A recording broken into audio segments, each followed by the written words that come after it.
ketika kau tak sanggup melangkah, hilang arah dalam kesendirian, tiada mentari bagai malam yang kelam. Assalamualaikum warahmatullahi wabarakatuh. Ila hadratin Nabil Mustafa Rasulullah sallallahu alaihi wasallam wa ala alihi wa azwajihi wa dzurriyyatihi wa ahli baitil kiram wa ila hadrati ta'liq hadzal kitab Fathul Qaribul Mujib ustadzina wa ustadzatina wa mu'allimina wa mu'allim. Syaulillahi lahumul Fatihah. Alamin arrahmanir rahim maliki yaumiddin.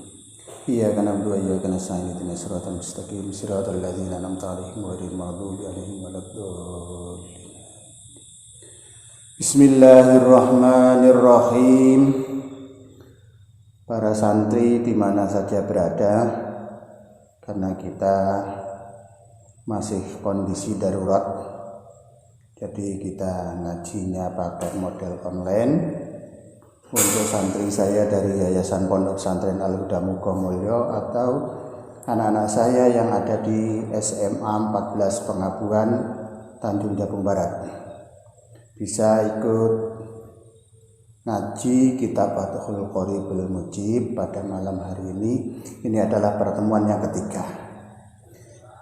Di pertemuan yang kedua kemarin kita berbicara tentang masalah sesuci, membersihkan sesuatu, baik itu dari hadas ataupun dari najis. Hadas itu ada hadas besar, ada hadas kecil. Najis kemarin itu sudah kita kaji, ada kaitannya nanti najis. Belum kita kaji ya. Ada najis mukhafafah yang ringan, mutawasitoh yang sedang, itu kemudian najis mughalladzah yang berat. Nah, sekarang kita berbicara tentang sesuatu yang awalnya itu tidak suci, tapi dalam Islam itu bisa disucikan dengan cara bagaimana. Inilah yang mau kita kaji. Faslun utawi iki iku fasal suwiji ngibarati fasal. Faslun utawi iki iku fasal suwiji ngibarati fasal. Atau bab ini akan menerangkan tentang wajuludul maitah, utawi piro-piro lulangi bangkai utawa batang. Wajuludul maitati utawi piro-piro lulangi batang atau kulitnya bangkai. Ini yang disebut dengan bangkai, berarti binatang yang mati kemudian tanpa kalau yang binatang halal itu matinya enggak melalui disembelih atau secara syara. Nah, atau kalau binatang itu memang binatang yang halal tapi dia mati dengan sendirinya, itu kalau secara umumnya itu adalah najis. Makanya ini ada bagian-bagiannya yang bisa dimanfaatkan kembali untuk digunakan sebagai tas, atau mungkin digunakan sebagai sabu atau ikat pinggang. Kemudian binatang-binatang yang memang itu secara hukumnya memang haram, ya ini bisa kita manfaatkan untuk juga dibersihkan. Apanya? Kulitnya, termasuk ular misalnya itu. Termasuk apalagi binatang-binatang ini, kulit harimau, kecuali nanti ada istisnanya ataupun ada pengecualian. Ada dua binatang yang di sini ini secara mutlak itu memang itu diharamkan secara penggunaannya. Itu nanti akan dijelaskan di bagian bawah. Jadi bisa itu suci tapi dalam kita untuk menggunakannya, bukan halal untuk dimakan. Contohnya misalnya ada lembu, itu mati dengan sendirinya atau sakit. Kulitnya ini itu bisa dimanfaatkan untuk ya mungkin tas ataupun untuk apalagi kalau di daerah-daerah orang-orang dulu, ini orang Jawa khususnya itu bisa untuk bikin beduk, kompang, itu supaya bisa suci itu harus disamak. Makanya di sini wajuludul maitati utawi piro-piro kulite batang iku tadhuru bisa suci bidibagi sebab den sama. Iku tadhuru bisa suci bidibagi sebab den sama. Sama itu apa? Dihilangkan dari kulit itu sesuatu yang bisa membusukkan kulit itu. Contohnya darahnya, contohnya lagi mungkin lendir-lendir yang ada di kulitnya itu, atau sesuatu lagi apa misalnya yang bisa cepat membusukkan kulitnya atau kadar airnya. Nah, ini dihilangkan. Bagaimana caranya? Nah, ini yang mungkin perlu kajian gimana cara menghilangkannya, yaitu dibersihkan dengan jenis tanaman yang itu mengandung kelat ataupun kalau bahasa orang Jawa itu sepet. Sesuatu yang mengandung kelat ataupun sepet itu bisa untuk membersihkan najis yang ada pada kulit-kulit bangkai. Atau juga bisa kita menggunakan tai burung dara. Loh, ini najis dilawan dengan najis, makanya hukumnya menjadi suci. Ini di rumus matematika itu negatif sama negatif menjadi positif. Makanya sekarang ini banyak di dunia medis itu untuk menghilangkan virus itu masukkan dalam tubuh itu dengan virus supaya virus yang ada dalam tubuh itu bisa kalah dengan virus yang sudah dijinakkan. Ada anak-anak yang misalnya di santren itu tidak punya duit, bagaimana caranya untuk menyembuhkan penyakit yang ini perlu duit?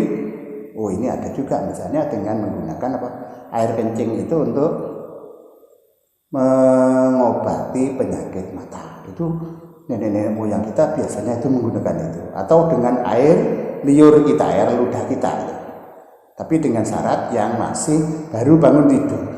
Nah, ini kan negatif semuanya ini kan, penyakit itu juga negatif, kemudian air liur juga itu negatif, apalagi air kencing kan gitu.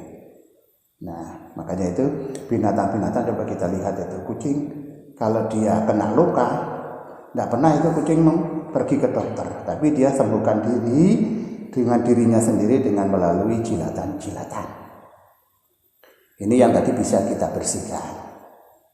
Nah, ini illa jildal kalbi. Ini ada istisna dalam bahasa Arab itu, huruf istisna itu illa, kecuali. Semua itu bisa kita bersihkan kecuali jildal kalbi, kulitnya anjing. Anjing itu misalnya mati walaupun dibunuh dengan sengaja, itu kulitnya tetap najisnya itu tidak bisa disucikan dengan dibari itu, disamak. Nah, ya, tidak boleh ini.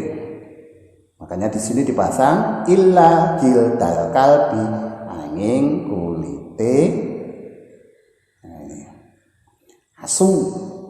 Mungkin orang Bugis biasanya asu, wong Jawa juga asu.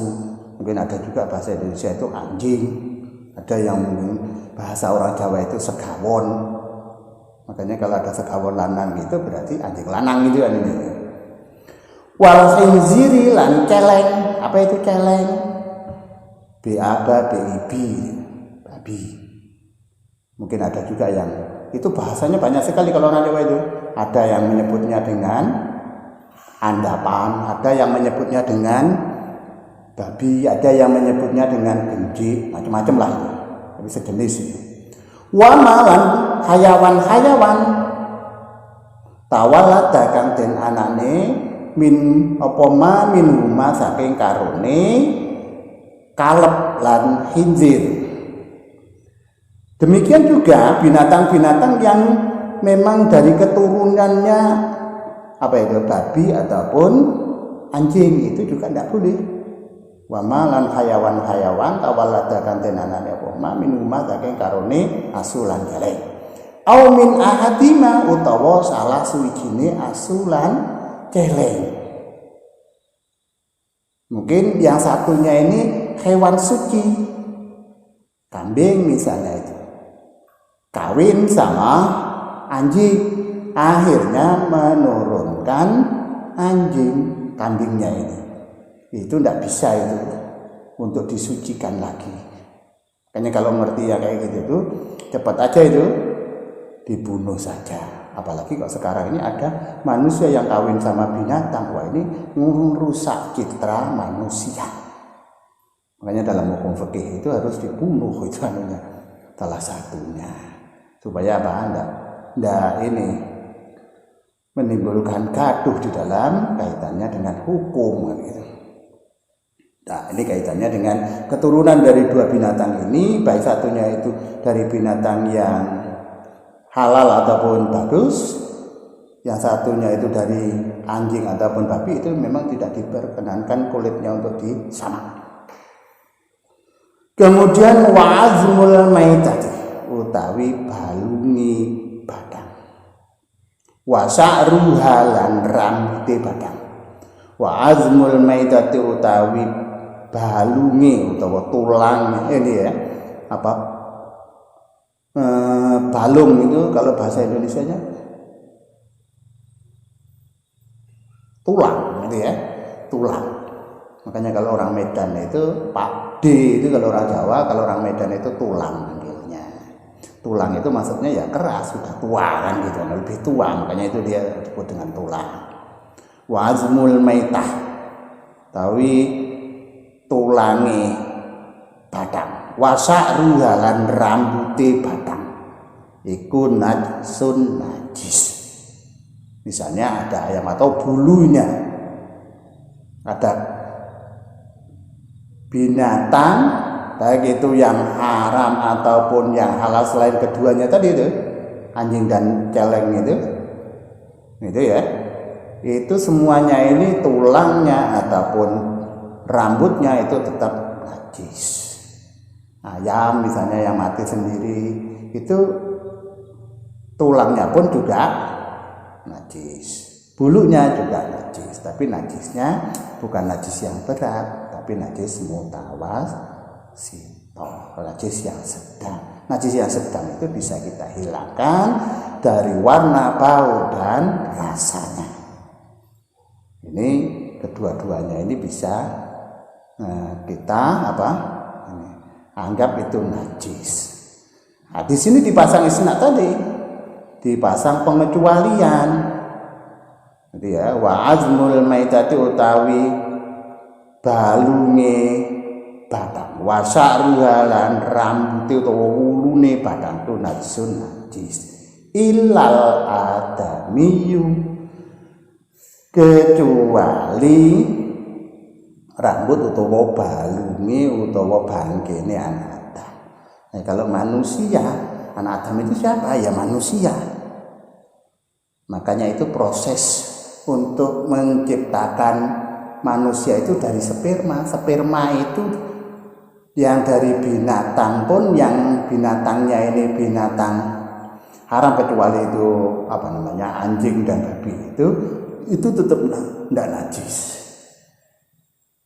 Binatang itu tidak najis, kucing juga najis kalau masih hidup. Tapi kalau sudah menjadi bangkai itu najis. Najisnya apa? Awas, sito sedang. Ilal adamiyu angin anak turune Nabi Adam. Nah ini ya, kalau anak keturunannya Nabi Adam ini najis, bangkainya ya susah. Siapa yang mau ngubur kan? Ya ada yang mau ngubur. Hanya sampai rambutnya pun juga tidak najis, karena prosesnya pun juga tidak najis. Mungkin untuk pertemuan yang ketiga ini kita sampaikan di sini saja. Nanti kita lanjutkan lagi dalam kesempatan yang akan datang. Mungkin ada kurang lebih, ada salahannya, saya mohon maaf. Saya akhiri. Wabillahi taufiq wal hidayah. Wassalamualaikum warahmatullahi wabarakatuh. مولاي صل وسلم دائما أبدا على حبيبك خير الخلق كلهم. مولاي صل وسلم دائما أبدا على حبيبك خير الخلق كلهم.